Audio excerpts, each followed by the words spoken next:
O discipulado salvou meu casamento, literalmente. Mas antes de eu te contar o porquê, vamos voltar um pouquinho lá no início. Assim que eu e meu marido começamos a morar debaixo do mesmo teto, o encanto durou por pouco tempo. A convivência realmente é um teste de amor, né, gente? A gente começou a conhecer de verdade os defeitos e as manias um do outro. E isso realmente só acontece a partir do momento que você começa a morar junto. Cada um de nós com uma criação diferente. E quando juntou os dois, uma explosão. A gente tem ali aquele choque de mundos e a partir daí entra naquela fase de adaptação. Até a gente entender que a gente estava formando a nossa família com os nossos costumes, as nossas manias e as nossas tradições, passamos por muitas discussões. E com o tempo, o excesso de discussão começou a minar o nosso casamento. A palavra diz em Provérbio 21:9 assim: é melhor morar no canto do telhado do que com uma mulher briguenta. Gente, eu tô rindo, mas não é fácil não. Eu era muito briguenta. Muito mais do que eu sou hoje. Hoje eu até acho que eu tô de boa, viu? Mas naquela época eu brigava por tudo, por coisas pequenas. Eu achava que meu marido tinha a mesma obrigação, meio a meio, dentro de casa, visto que nós dois trabalhávamos fora. Pra mim, não existia esse negócio de, vou fazer tal tarefa por amor. Pra mim era tipo, cada um faz a tua parte e pronto, acabou. E aí é fogo, né, gente? Porque nós dois somos filhos mais velhos. Então você imagina, só quem é filho mais velho sabe das manias, dos truques que nós temos com nossos irmãos mais novos. O caçula nunca saberá isso. Mas a gente se bicava o tempo todo dentro de casa. Eu cheguei a criar um calendário de tarefas em casa na época e eu criei um vídeo aqui pro YouTube. Gente, que vergonha. Um vídeo aqui pro canal sobre isso. Eu vou deixar um trecho aí pra vocês. Eu vou te mostrar uma planilha show de bola que nunca mais vocês vão brigar por causa dessas coisas de casa. Já até deu uma rasgadinha aqui, que eu fui tirar, tava grudado na geladeira. Essa é a planilha. Aí na escala roxa envolve duas pessoas, né? Os dois têm que fazer juntos. Lavar, estender e tirar a roupa do varal em até 24 horas, bater o tapete ou limpar o tapete. Mas agora falando sério, o problema não era o calendário, gente. O problema era o meu coração. Eu vim de uma criação onde eu aprendi que a mulher é quem vestia as calças, a mulher é quem tomava frente, a mulher é quem cuidava de assuntos que surgiam, problemas, ela que resolvia. E esse era o meu parâmetro de mulher dentro de um casamento. Já ele, ao contrário de mim, veio de uma família onde a mulher cuida do lar e o homem provê a casa. O que é bíblico, né, gente? Então imagina o choque de realidade.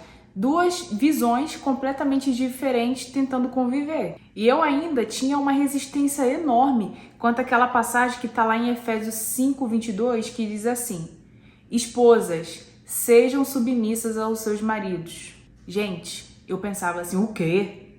Ser submissa a homem? Nunca! Mas foi só através do discipulado que eu aprendi o verdadeiro significado dessa palavra que está lá descrita na Bíblia. Ser submissa não é ser inferior.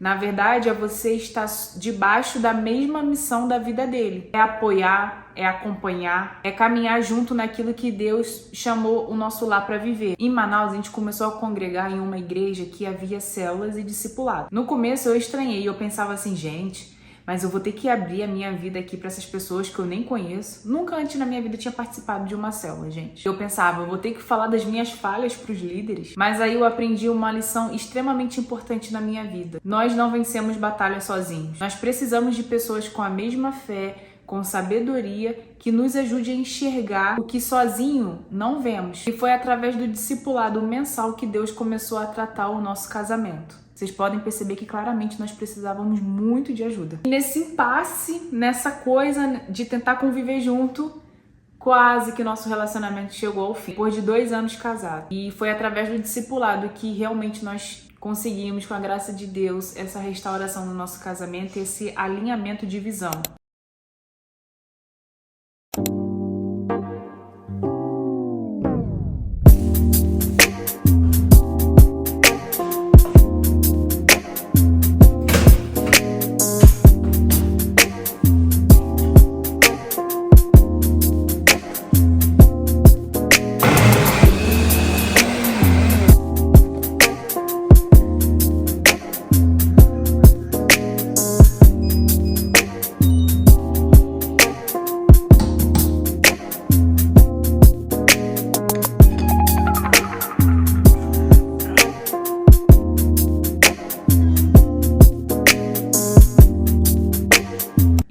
Espírito Santo usou aqueles encontros para nos ensinar, corrigir e curar. Deus colocou líderes incríveis no nosso caminho, que foram instrumentos para salvar o nosso casamento. Nós éramos 2 jovens imaturos, longe dos pais, aprendendo a viver tudo pela primeira vez. Deus cuidou da gente, Ele cuidou de cada detalhe. Depois de todo esse processo, nós aprendemos a criar os nossos costumes, o que dava certo pra gente, o que não dava, o que nós poderíamos trazer da nossa vida de quando éramos solteiros para nossa casa e o que a gente não poderia mais trazer, que não combinava mais com o nosso jeito, com o nosso casamento, com aquilo que nós queríamos criar de tradição, de costumes, de manias para nossa vida, para nossa casa e para os nossos futuros filhos. Aprendemos sobre cada um ter o seu papel, o homem como sacerdote e a mulher como auxiliadora. E aí, gente, nós chegamos no Goiás. E quando eu cheguei aqui, a gente começou a participar de uma igreja, onde eu tive contato com várias mulheres que elas são cuidadoras do lar. Abandonaram o seu trabalho para cuidar do marido, para cuidar da casa, para cuidar do lar. E isso mexeu muito comigo.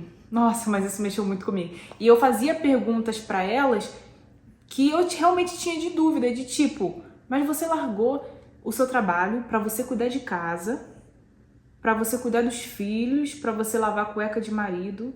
E eu perguntei isso para uma moça lá da igreja. Você não se sente inútil?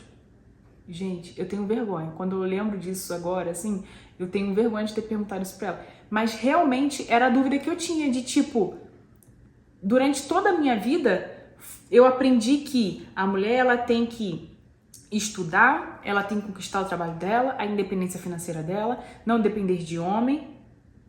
E agora eu chego numa localidade nova, onde as pessoas ao meu redor têm um pensamento unânime de a mulher cuida do lar e o homem provê. Então eu tive assim, ó, um outro choque de realidade. Uma coisa que Deus me preparando lá de Manaus a respeito de o papel do homem, da mulher. E agora, chegando nessa localidade nova, eu consegui observar ao vivo, ali acontecendo com pessoas que eu conheci e estava acontecendo. Gente, aí uma amiga minha me emprestou um livro.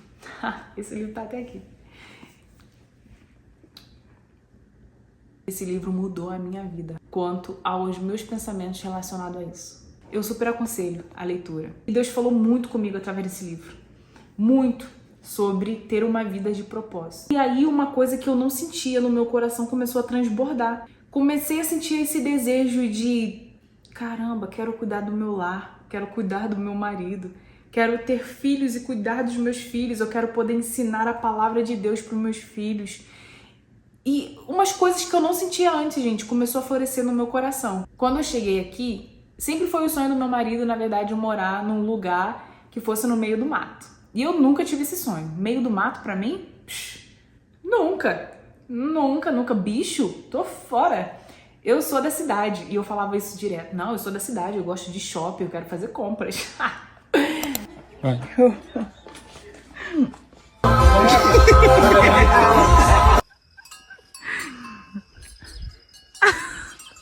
É adubo, tá, gente? E cheirinho de cocô de vaca é muito gostoso. É, Luca, a gente pode ter um desse. Pode, botar no quarto. Agora sumou.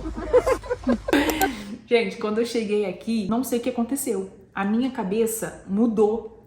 Agora eu penso em ter uma casa no meio do mato, onde eu vou lá plantar os alimentos da nossa família, entendeu? Eu vou botar ali as frutas, as verduras, as folhas, vou lá, colho, preparo a comidinha e que vida! Que vida maravilhosa, que vida extraordinária. Eu quero isso. E isso aconteceu depois que eu cheguei aqui. Eu comecei a experimentar essa vivência, comecei a ver as mulheres ao meu redor e tem muito isso nessa região onde eu tô. Cara, que transformação que Deus fez no meu coração. Só de pensar que há alguns anos atrás, já tem 9 anos? 8. Já tem 8 anos. Que há 8 anos atrás, eu era a mulher em que eu defendia de que não, eu tenho que ter meu dinheiro, tenho que ter minha independência, eu não posso depender de marido nunca, de homem. Negativo. Eu fazer comida e você ficar sentado? Nós dois trabalhamos. Não, Gente, esse era o pensamento que permeava a minha cabeça. E hoje é diferente. Então o Senhor veio me tratou quanto a isso. E Ele me tratando a cada dia, não parou não. Veio me tratando a cada dia, né? E que legal poder fazer esse vídeo e relembrar isso. Ah, que legal. Eu tava aqui editando o vídeo e eu lembrei que não falei uma coisa muito importante. Essa configuração familiar foi o que funcionou para minha casa, para minha família. Às vezes, na sua família, a mulher é a provedora do lar e o homem, por algum motivo, é quem cuida da casa. E se fosse na sua casa, tudo bem também. O importante é que vocês saibam a missão de vocês e que vocês estejam alinhados. E não que um vá para um lado e um vai para o outro, porque isso causa divisão e casa nenhuma se sustenta dividida. A dificuldade que eu e meu marido tivemos no início é porque nenhum de nós dois sabíamos qual era a função um do outro dentro de casa. Mais eu do que ele, né? Então, essa foi a nossa luta ali inicial. Mas se por acaso a configuração familiar da sua casa é diferente, sem problema nenhum. O importante mesmo é vocês saberem a missão da casa, da família de vocês. E um apoiar o outro nisso daí. Mas aí, voltando aqui, ó, viajei. Vamos voltar pro vídeo.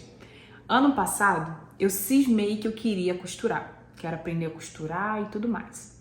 Peguei uma máquina de costura com a minha mãe. Muito feminina. Só que a máquina tava quebrada. E aí, a gente tava morando numa kitnet temporária, bem apertadinha. E aí, o meu marido não tinha ainda as ferramentas necessárias. Então, com as ferramentas que ele tinha disponível, que era ali uma tesoura e uma faca, ele foi lá tentar resolver pra mim a questão da máquina, para que eu pudesse sentar e costurar. E eu postei uma reflexão nas redes sociais, uma legenda com essa foto, e eu quero ler pra você. Esses dias eu fui ao centro e comprei algumas coisinhas porque eu inventei que queria bordar e costurar. Fui toda pomposa quando de repente a máquina estava com o volante totalmente travado. Frustrada, esperei pelo marido para ele poder dar uma olhada para mim. Era preciso abrir toda a máquina e como nos mudamos recentemente de estado, o marido ainda não comprou sua maletinha de ferramentas. Então ele inventou de abrir a máquina com a faca. Minha vontade inicial foi de falar: "Não, faz isso não! Você vai acabar estragando a minha máquina novinha." Mas ao invés disso, segurei a vontade de falar e fui apreciar o fato de eu não precisar me preocupar com nada, porque o meu marido estava consertando a minha máquina enquanto eu estava bem tranquila bordando. Ele estava exercendo o papel dele de homem, consertando uma máquina enquanto eu estava exercendo o meu papel de mulher. Eu estava totalmente entregue aos serviços dele, aguardando enquanto eu praticava meus diferentes tipos de bordado. Vocês têm noção? Que privilégio é ter um marido como ele. Enquanto ele tentava abrir a máquina, fazia uns barulhos que eu pensava, vai quebrar. Mas se isso acontecesse, tudo bem, depois a gente consertava. Logo, reclinei-me para trás, bati essas fotos e fiquei admirando esse momento lindo que Deus me permitiu presenciar. O amor está nos detalhes, basta você parar e reparar. Ele sabia o quanto eu queria colocar meus dotes de costureira em prática e parou tudo para consertar para mim a máquina, do jeito que dava, enquanto eu ficava lá bem de boa bordando. Não canso de repetir isso porque foi muito significante para mim. Essa é a essência bíblica da função familiar. Como é bom ter marido e não ter que fazer o serviço que a ele foi atribuído. Que lindo, né, gente? Por isso eu quero te incentivar a fazer parte de uma célula, a participar de um discipulado. Gente, tem solução. Se você estiver passando por algum problema no seu casamento, que poxa, a gente tentando conversar junto, a gente não consegue se conversar, é só briga e mais briga, ele não entende o que eu quero dizer, aí ele diz, mas ela não entende o que eu tô dizendo. Acredite, para resolver um problema entre duas pessoas precisa de uma terceira pessoa para ajudar. Uma pessoa com sabedoria, uma pessoa que tem a mesma fé que você, um casal experiente, que já tenha tempo de casamento, que já passou por aquilo que vocês estão passando, que possa aconselhar vocês da melhor maneira, inspirados pelo Espírito Santo. Mesmo que a sua igreja hoje não é uma igreja com visão de célula, não tem um discipulado, com certeza você tem um casal de amigos nessa igreja. Chama eles, convida eles, vão tomar um café, começa a conversar. Homem conversa com homem, mulher conversa com mulher e o casal junto conversa com outro casal junto. E acontece aí essa conversa, tentando resolver esse problema. E no nosso discipulado era muito legal, porque os nossos líderes, eles passavam pra gente atividades pra gente fazer ao longo da semana. Façam isso, gente. Busquem atividades pra vocês fazerem ao longo da semana. O casal, ele precisa ter tempo de qualidade. Precisa ter conversa, precisa ter esse diálogo. E se vocês, assim como eu e meu marido, tínhamos essa divergência de crenças, acredite, tem jeito. Tudo nessa vida tem jeito. O discipulado realmente salvou o meu casamento. E eu oro para que essa palavra, que esse vídeo que chegou até você, desperte em vocês o desejo de alinhar o casamento de vocês. E assim, gente, quanto mais perto vocês dois estiverem de Jesus, mais perto vocês dois estarão um do outro. Mas quanto mais longe vocês dois estiverem de Jesus, mais longe vocês estarão um do outro. Que o Espírito Santo restaure o seu lar, assim como restaurou o meu. Fica na paz e até o próximo vídeo.